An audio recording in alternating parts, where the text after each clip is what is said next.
그리스도인이 구원받았다는 증거는 무엇이겠습니까? 사실 그리스도인이 구원받은 증거는 눈에 보이는 것은 아닙니다. 성령의 약속 안에 있는 것입니다. 성령의 약속은 믿음이시며 중보자이신 그리스도 예수이십니다. 따라서 구원받은 증거는 성령의 열매라고 말씀드릴 수가 있습니다. 성령의 열매를 맺기 위한 자유의 순종은 당신의 자신의 자화상을 예수의 형상으로 변화시킵니다.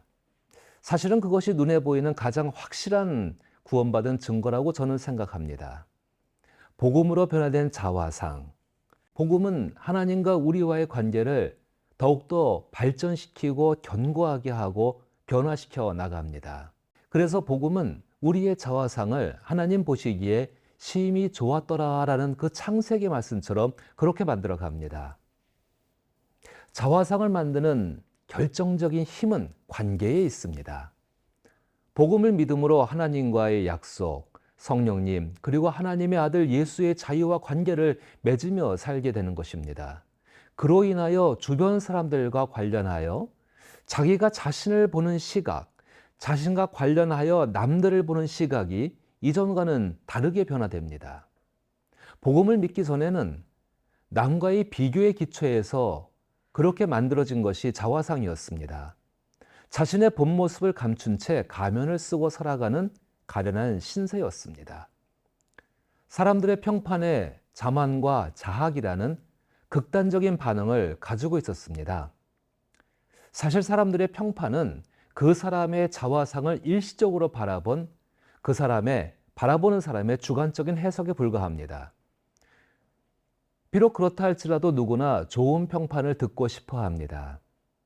그것은 자신과 다른 사람이 보기에 좋은 자아상을 가지고 살고 싶은 인간의 본능적인 마음 아닌가라고 생각합니다.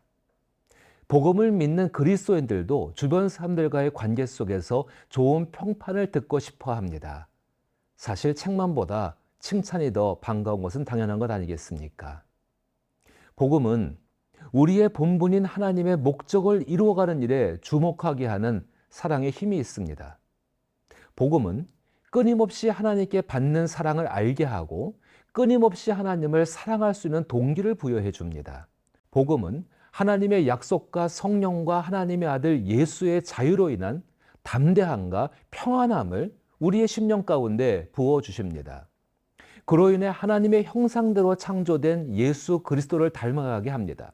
이렇게 되기를 원한다면 갈등을 넘어서야 합니다. 정말 당신이 어떤 평판을 듣기를 원하십니까? 당신이 만든 자화상으로 인한 사람들의 좋은 평판을 듣기를 원하십니까? 아니면 예수 그리스도가 들으셨던 평판을 듣기를 원하십니까? 혹은 예수가 들으셨던 평판 중에서 사람들에게 좋게 들었던 그 평판만을 듣기를 원하십니까? 여기에 우리의 갈등이 있습니다.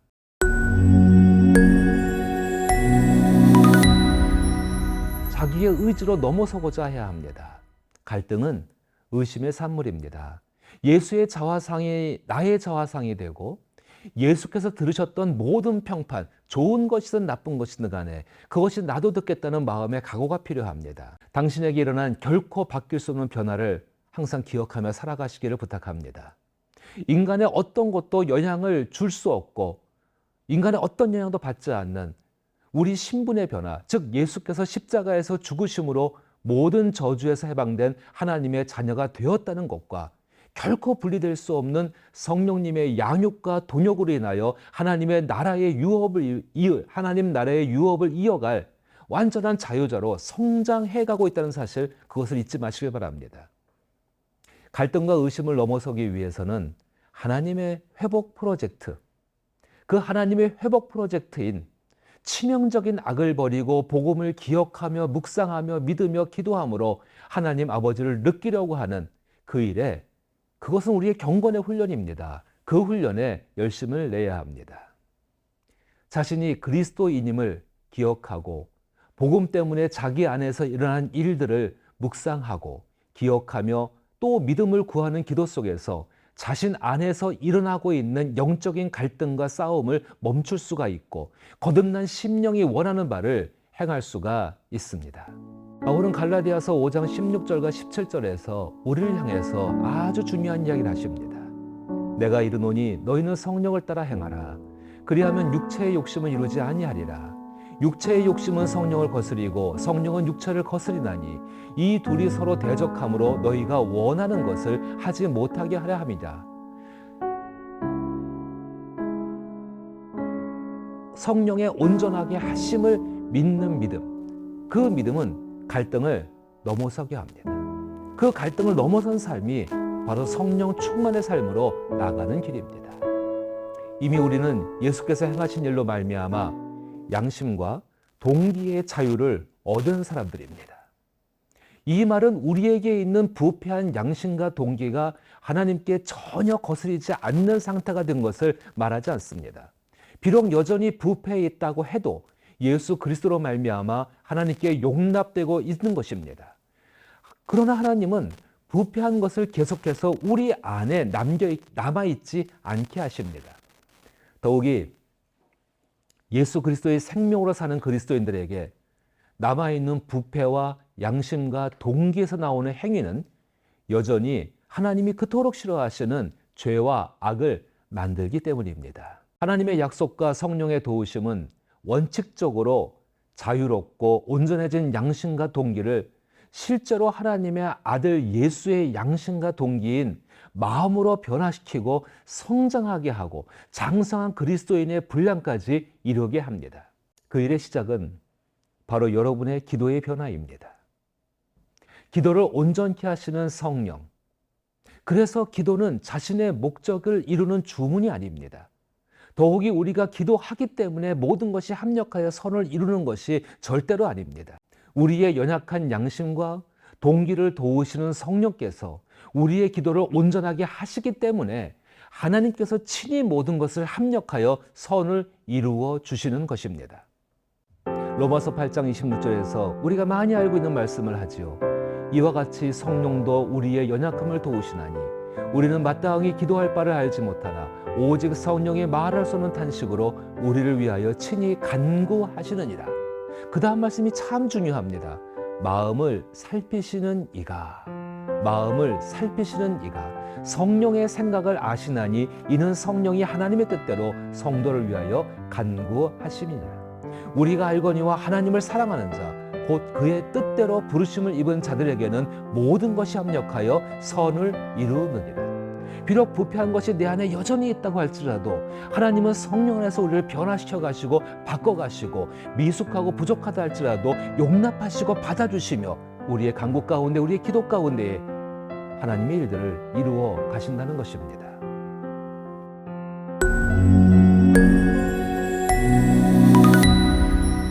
이 같은 성령의 도우심은 우리에게 하나님을 더 사랑할 수 있는 행위의 동기를 기도 속에서 얻게 합니다.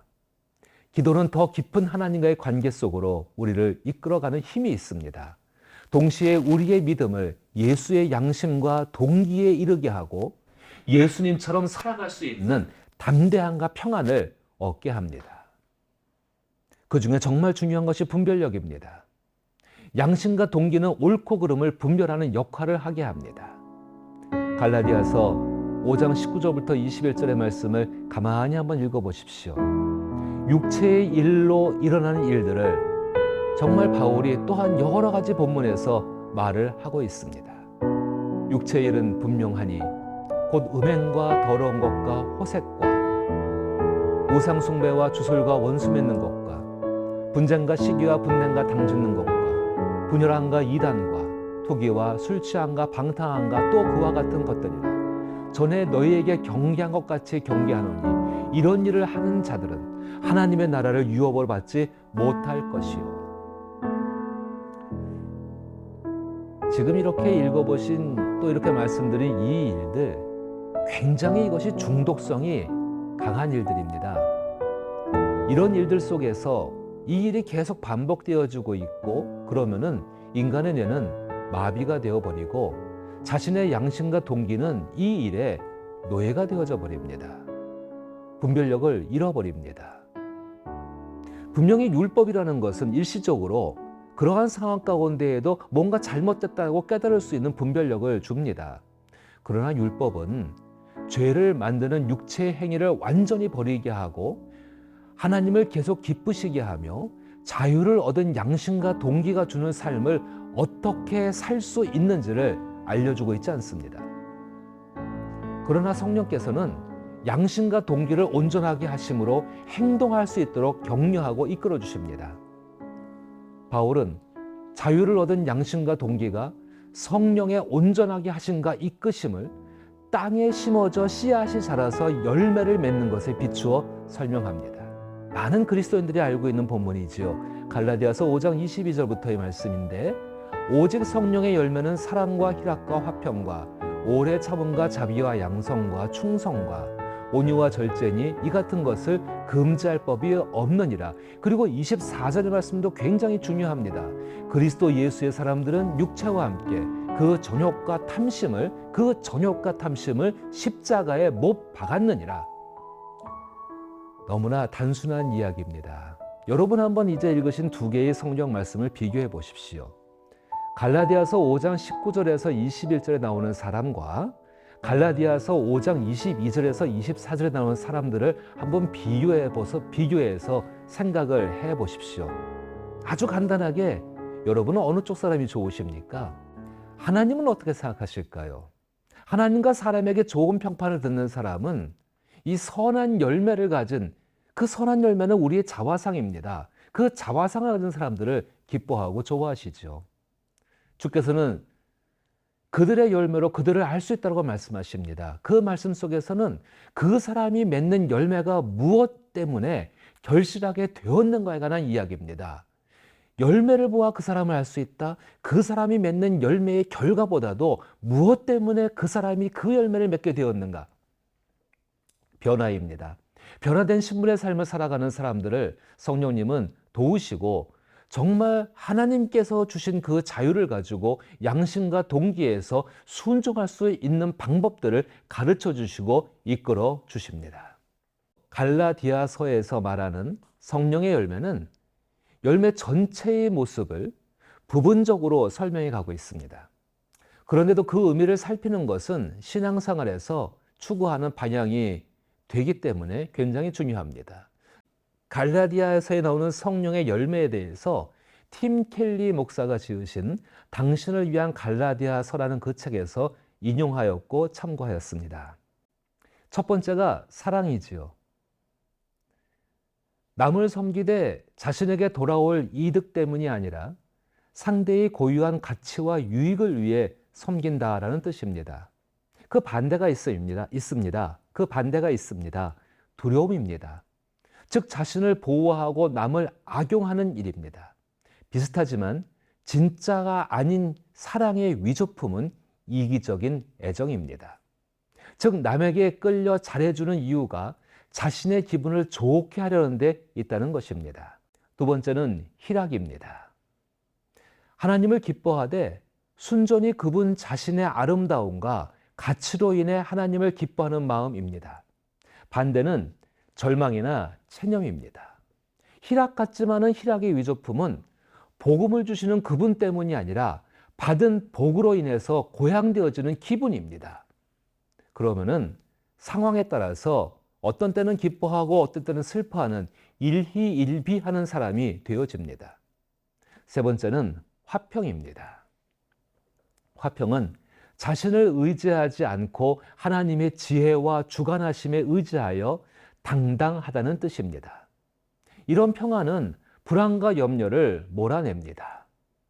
화평 같지만 가짜 화평, 가짜는 하나님의 지혜와 주관하심을 아예 신경 쓰지 않는 무관심과 냉담입니다.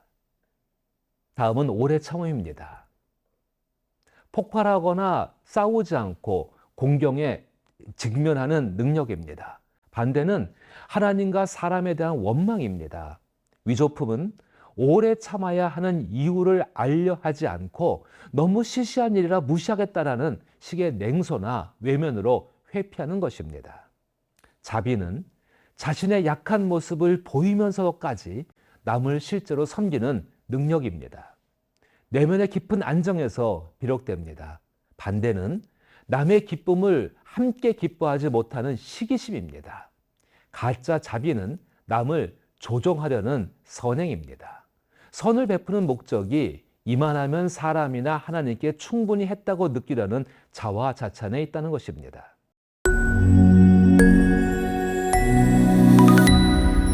다음은 양선입니다. 양선의 뜻은 진실하다라는 의미로서 사기꾼이나 위선자가 아니라 어떤 상황에서나 한결같은 사람임을 말합니다.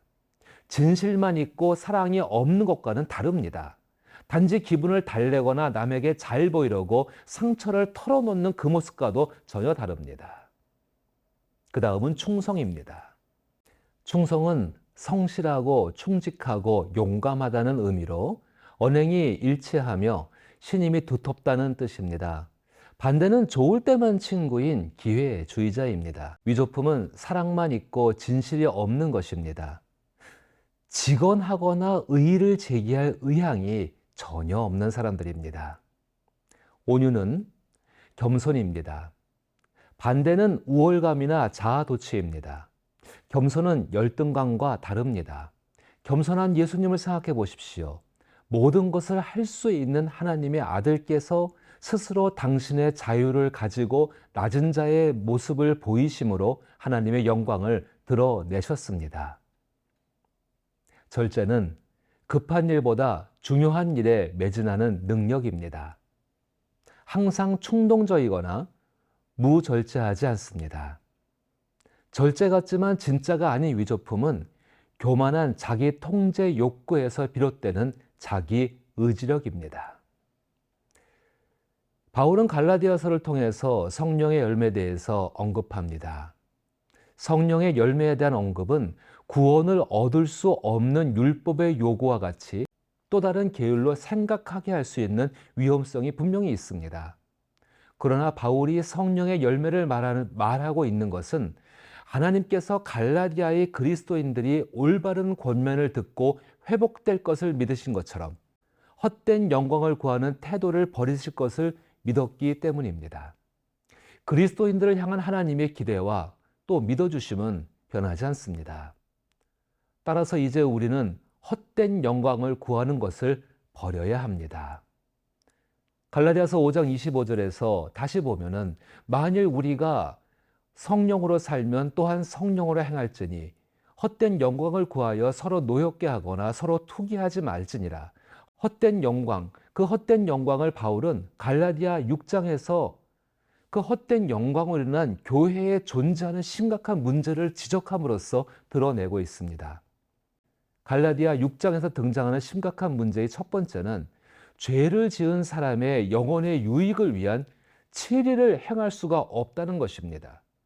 죄에 대한 짐을 서로 지지 않으므로 그리스도의 법을 성취하지 못하는 무능한 교회의 모습, 죄의 문제를 다룰 수 없는 무능한 교회의 모습이 되어진 것입니다.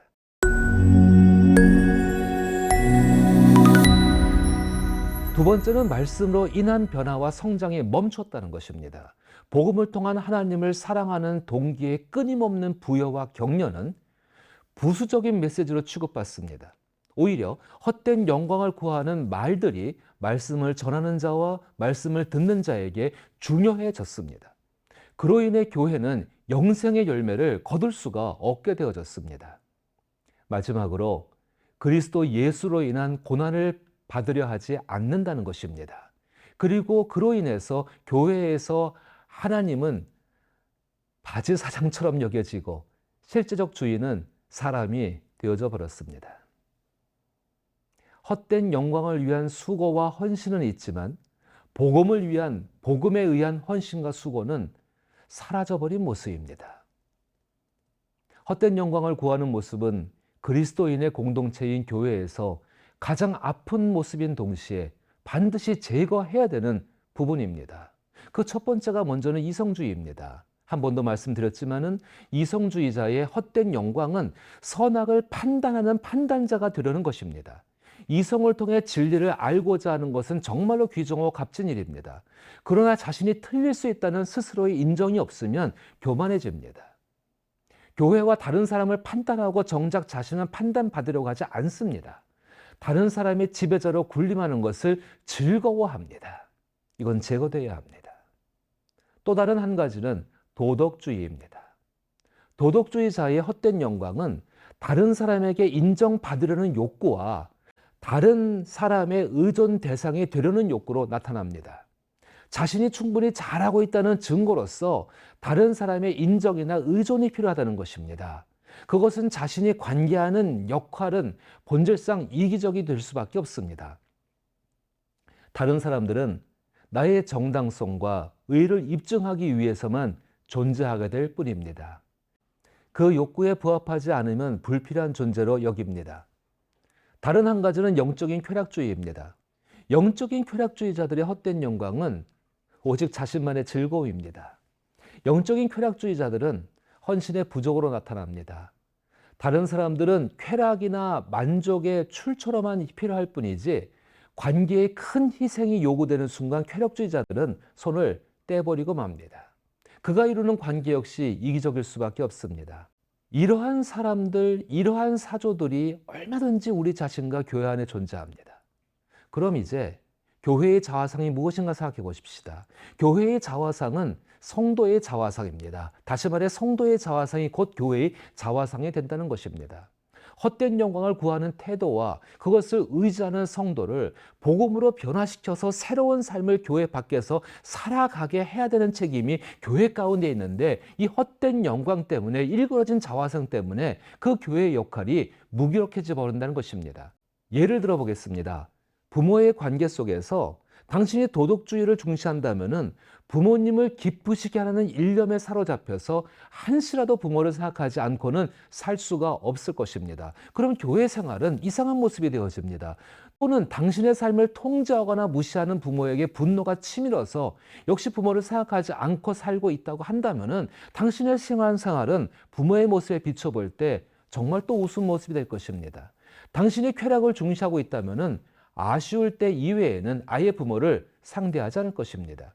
이미 부모를 판단하고 있다면 내 부모를 공경하라는 말씀은 결코 이루어질 수가 없을 것입니다. 자, 이제 이런 일에 대해서 복음은 어떻게 이야기하고 있을까요? 사람은 판단의 대상이 아닙니다. 부모를 판단하는 이성주의를 책망합니다. 부모를 기쁘게 하거나 거부하여 구원을 찾으려는 도덕주의의 욕구, 그것도 신앙생활을 통하여서 구원을 얻으려는 그 욕구들, 그 욕구에서 우리를 해방시킵니다. 복음이 말해주듯이 우리에게 온전하신 하늘 아버지가 계시기 때문입니다. 복음은 또 부모를 아예 생각하지 않으려는 쾌락주의자들의 잘못 또한 지적하고 있습니다. 복음은 우리에게 다른 사람들을 살아갈 의무가 있음을 가르쳐 주고 있습니다. 교회는 영생의 삶이 있는 곳입니다. 이제 주변을 돌아보십시오. 예수 그리스도에 대한 복음을 믿고 영생의 삶을 시작한 사람들이 보이실 것입니다. 좀 더 거룩한 삶을 살아가려고 몸부림치는 얼마나 귀하며 칭찬받을 만한 그런 사람들 있습니다. 그런데 그런 분들의 삶이 종교적 행위로 경직되고 생기를 잃어가고 있다면, 그래서 그 경건의 노력을 멈추어 버렸다면, 그를 위해, 우리의 회복을 위해 갈라디아서를 함께 읽을 수 있기를 부탁드리고, 갈라디아서에 있는 그 생명을 놓으려는 사람들에게 다시 손을 내밀어서 생명을 붙잡기 위해서 쓰여진 그 갈라디아서를 읽으면서 다시금 생명을 얻는 그 일 가운데 나가기를 원합니다. 그래서 우리의 삶 가운데 영생의 열매인 성령의 열매를 맺어감으로 말미암아 서로가 기뻐하고 서로가 즐거워하고, 그로 말미암아서 하나님께 더욱더 가까이 갈 수 있는 저와 여러분이 되었으면 참 귀하고 감사하며 그 일을 위해 기도합니다.